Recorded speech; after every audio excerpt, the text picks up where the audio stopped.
One of the things that I'm thinking about is what is in the Sonible plugins, what is AI and what is still traditional processing, or is the whole plugin based on AI or only the assistant? On the one hand, it depends on the plugin. So not all plugins have the same level of AI or use the same technologies.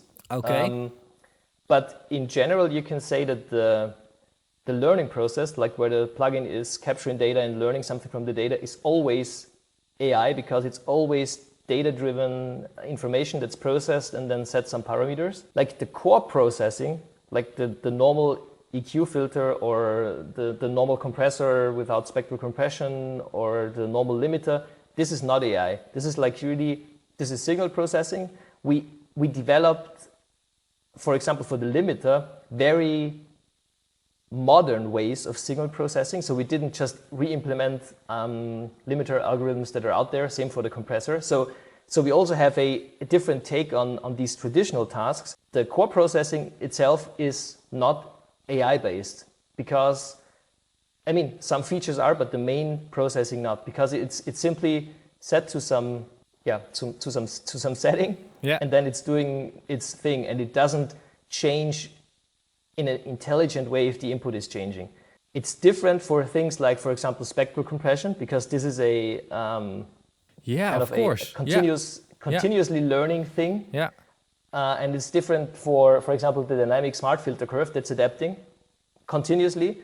But main things like, I don't know, compression threshold, even the freeform transfer function of the compressor and so on. This is high quality, I would say, but traditional signal processing. Yeah, or maybe not traditional in the way that it's a DSP as we know DSP, but what you've just said is that you didn't take original algorithms, like you have tried to improve the algorithms. So it's still, even if you do not like the assistant in the plugins or are scared of using it, which I was for a long time as well, it's still worth it to check out those plugins, because they should be, as far as you're saying, they should be different from the ones that we already know. Personally, I would say absolutely yes, but I'm a bit biased. From the marketing perspective, you would say from the marketing perspective, it's the best plugin ever. Yeah, of course. All the plugins are the best plugins ever. No, but really, like, one thing that we are sometimes struggling with is actually the fact that some people shy away from using the plugins because of the AI, despite the fact that just the core processing is really, really good. You know, if you would take away the AI part, I think there would be some people who would really celebrate the performance and the quality of them, but they just don't touch them because it's AI. Yeah, but I can imagine that maybe I'm the cause of that problem a little bit, because for me in my videos, in my snake oil videos, every time something is is weird or like says AI or whatever, I'm immediately like, this has to be snake oil. This has to be like. I'm super skeptical at a lot of things, and I can imagine a lot of engineers being like that. So I can imagine that, but I think they have to realize that it's like two separate parts. It's a control part that you can also not touch, and a signal processing part that in itself also has been designed in an interesting way.